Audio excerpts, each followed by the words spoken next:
আসসালামু আলাইকুম। আশা করছি সবাই অনেক ভালো আছে। আজ আমি আপনাদের সাথে একটা বিশেষ অভিজ্ঞতা শেয়ার করব। গতকাল আমাদের নবীনবরণ অনুষ্ঠান অনুষ্ঠিত হলো।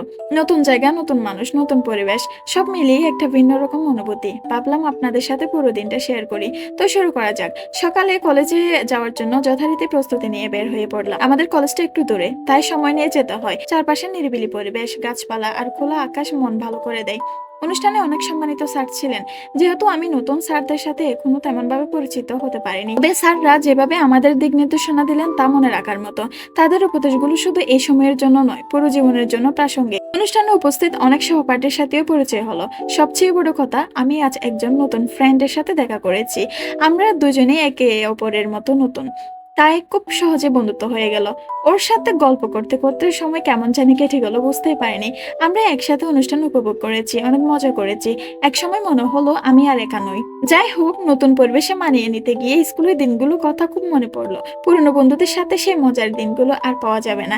একজন বললেই বাকি সবাই মিলে আড্ডা জমিয়ে তুলতাম। আর এখন সবাই নিজ নিজ জীবনে ব্যস্ত। আমাদের জীবনের মতো তারাও হয়তো নতুন পরিবেশে মানিয়ে নিতে ব্যস্ত।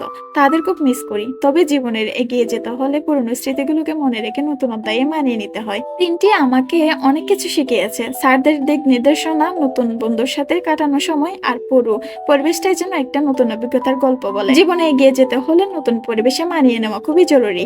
আর পুরনো স্মৃতিগুলোকে মনে রেখে এগিয়ে যাওয়ার মজাটাই আলাদা। অনুষ্ঠানের জন্য আমি যে বোরকা আর ক্যাপ পরেছিলাম তা নিয়ে অনেকে জানতে চেয়েছেন আমার ইনবক্সে। তাই বলে দিই, এই বোরকার নাম হচ্ছে ফেরিকোট বোরকা। আমি যে পেজ থেকে নিয়েছি তার নাম মেনশন করেছি। আপনারা চাইলে এখান থেকে কাস্টমাইজ করে নিতে পারেন। সত্যি বলতে বোরকাটা খুব আরামদায়ক। এবার আপনাদের সাথে একটা মজার ঘটনা শেয়ার করি।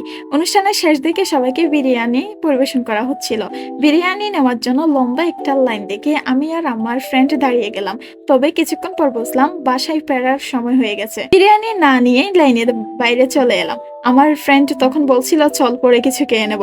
তবে এটা এমন একটা অভিজ্ঞতা যা পরে ভাবলে হাসি পায়। ছোটখাটো এইসব স্মৃতি তো আমাদের জীবনের আনন্দ এনে দেয়।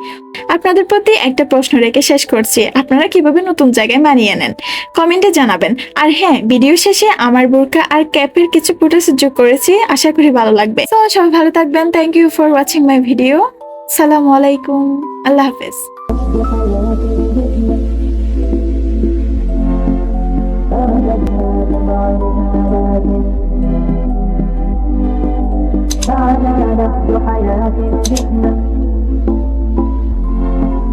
أعددنا بمعرف آلات تحمل نورا للأجيال.